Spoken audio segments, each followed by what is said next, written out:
दुविधा सभी के अंदर होती है। जो लोग पूजा पाठ करते हैं, साधना या फिर मंत्र जाप करते हैं कि उनके पास कौन सी शक्ति है, कैसे पता करें।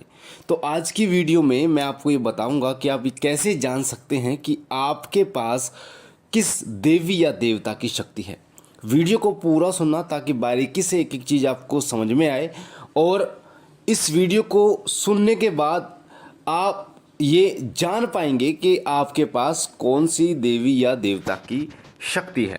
जब आप पूजा पाठ करना शुरू करते हैं तो ऐसे बहुत से संकेत वो शक्ति आपको देना शुरू करती है, जिससे ये आप जान पाएं कि आपकी सेवा, आपकी पूजा उन तक पहुंच रही है, वो आपसे प्रसन्न है। जैसे दीपक में फूल बनता है, स्वप्न के माध्यम से आपको वो शक्ति किसी न किसी रूप में दिखाई देती है।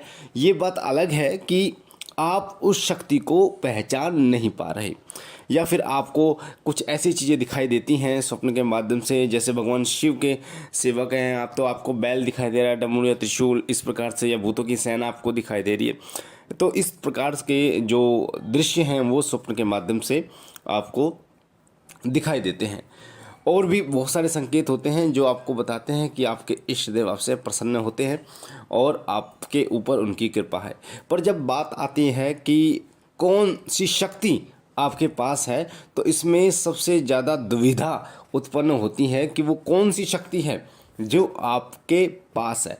कई बार आप किसी मुसीबत में जब फंसे होते हैं और आप प्रार्थना करते हैं तो आपकी प्रार्थना स्वीकार हो जाती है, आप उस मुसीबत से छुटकारा आपको मिल जाता है। ये वाक़या मेरे साथ हुआ था लगभग आज से 11 साल पहले। मेरे साथ ऐसा हुआ था कि जब मैं पूजा करता था और एक बार हम जा रहे थे, मंदिर जा रहे थे, गांव मिलकपुर के मंदिर जा रहे थे, जो कि राजस्थान में बाबा मोहन राम का मंदिर है। तो वहाँ पर जब हम जा रहे थे तो सवारी ना मिलने पर हम एक सुनसान जगह पर छोड़ दिए थे एक ट्रक वाले ने, क्योंकि ट्रक में बैठ के जा रहे थे, क्योंकि वहाँ ट्रक सबसे ज़्यादा चलते हैं और शाम का समय था और हम बहुत दुविधा में थे कि इस समय कोई गाड़ी मिलेगी या नहीं मिलेगी। तो हमने प्रार्थना की बाबा से कि हम आपके धाम आ रहे हैं और कृपा करके कुछ रास्ता दिखाइए।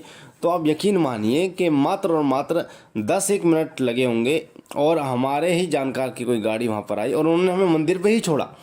तो ऐसा आपके साथ भी होता है कि आपकी कोई मनोकामना है, आप कहीं फंसे हुए हैं, आप मुसीबत में हैं और आपकी विनती सुनकर आपकी समस्या हल हो जाती है और आप प्रसन्न हो जाते हैं। तो इस प्रकार की जो आपके साथ घटनाएं होती हैं, ये सभी घटनाएं इष्ट देव की प्रसन्नता का ही संकेत होती हैं कि वो आपसे प्रसन्न हैं। कई बार कुछ चीज़ों के बारे में आप चाहते हैं कि कुछ चीज़ों को पाना, आप चाहते हैं किसी स्थान पर जाना और अनायास ही आप उस स्थान पर पहुंच जाते हैं। जो चीज़ आप पाना चाहते हैं वो अपने आप आपके मिल जाती है किसी ना किसी तरीके से। तो ये सभी तरीके जो होते हैं ये इष्ट देव के कृपा के ही संकेत होते हैं। मैं आपको बता दूं, आपके जो इष्ट देव आपके आज्ञा चक्र पर बैठते हैं, आपके इष्ट देव आपके आज्ञा चक्र पर बैठते हैं और आज्ञा चक्र वो हमारे माथे पर जो बिंदी के स्थान होता है वहाँ पर स्थित होता है। वहीं पर वो आपको दर्शन देते हैं, वहीं पर वो आपको जो भी किसी के बारे में पूछते हैं, आप प्रश्नों का उत्तर आपको वहीं पर मिलता है। और जब कहीं भजन चलते हैं, कहीं कहीं कीर्तन चलता है, तो उन्हीं का जो अंश है वही आपके शरीर में अलग अलग संकेत उत्पन्न करता है, जिससे अब ये जान पाते हैं कि वो जो शक्ति है वो आपके साथ है।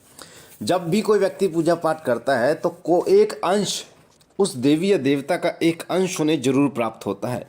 वो अंश आपके आज्ञा चक्र पर जाकर बैठ जाता है और बैठने के बाद वो आपके बहुत सारे ऐसे कार्य करता है जो कार्य आपके अटके हुए हैं, जो कार्य आपके बन नहीं रहे हैं, आपके भौतिक जीवन को सुख में बनाने का कार्य वो करते हैं।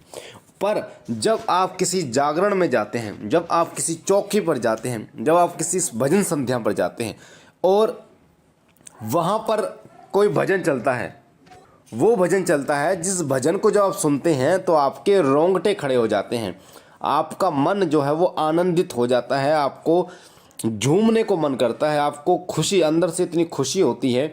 तो वही देवी या देवता आपके साथ होता है, उन्हीं की कृपा आपके ऊपर होती है। कई लोग ये जब पूछते हैं कि मेरे इष्ट देव कौन है, तो उनके लिए स्पेशल ये वीडियो है कि जिनको ये नहीं पता कि जब भजन कीर्तन उन्हें सुने और किसी एक देवता या देवी के भजन पर वो रोमांचित हो उठे, उनके रोंगटे खड़े हो जाए, तो समझ लेना कि वही आपके इष्ट देव हैं।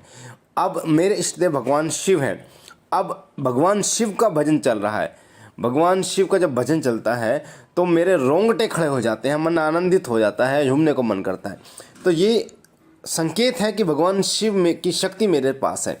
अगर आपके पास माता काली की शक्ति है और भजन चल रहे हैं, भगवान शिव के भजन चल रहे हैं, भगवान कृष्ण के भजन चल रहे हैं, या फिर अन्य किसी देवी देवता के भजन चल रहे हैं, तो आपके रोंगटे खड़े नहीं होंगे। पर जैसे ही माता काली के भजन चलते हैं तो वैसे ही आपके रोंगटे खड़े हो जाते हैं, आपका मन रोमांचित हो उठता है।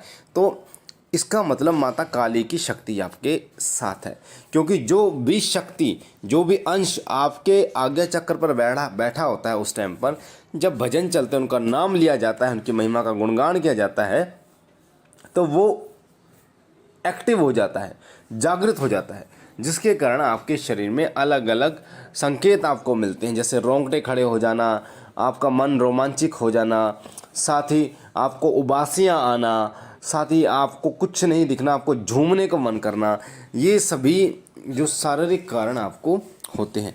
तो जिस भी देवी या देवता के भजन सुनकर आपके रोंगटे खड़े हों, उबासी आए, आपको मन आनंदित हो, इसका मतलब उन्हीं से जुड़ी शक्तियाँ आपके पास हैं।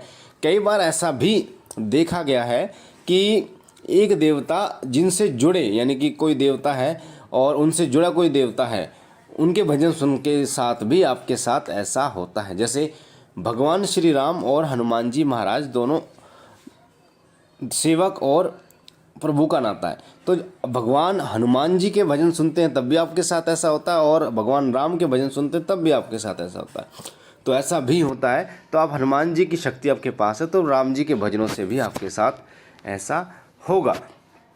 और साथ ही ऐसा भी होता है कई बार कि जो लोग माता काली की पूजा करते हैं और भैरव बाबा, क्योंकि माता काली के साथ ही रहते हैं, और जब भैरव बाबा के भजन सुनते हैं तो उनके रोंगटे खड़े हो जाते हैं, पर उनके पास शक्ति माता काली की होती है।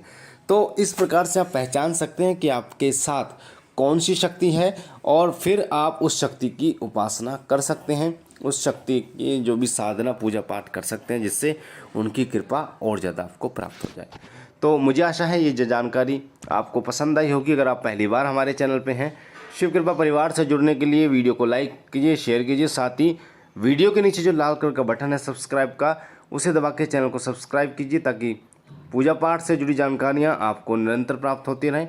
मैं बाबा भोलेनाथ से विनती करता हूँ कि बाबा भोलेनाथ आप पर कृपा करें, आपके घर पर कृपा करें, सदैव आपके झोली भरते रहे। हम मिलते हैं एक नई जानकारी के साथ, तब तक के लिए ओम नमः शिवाय, ओम नमः शिवाय, ओम नमः शिवाय।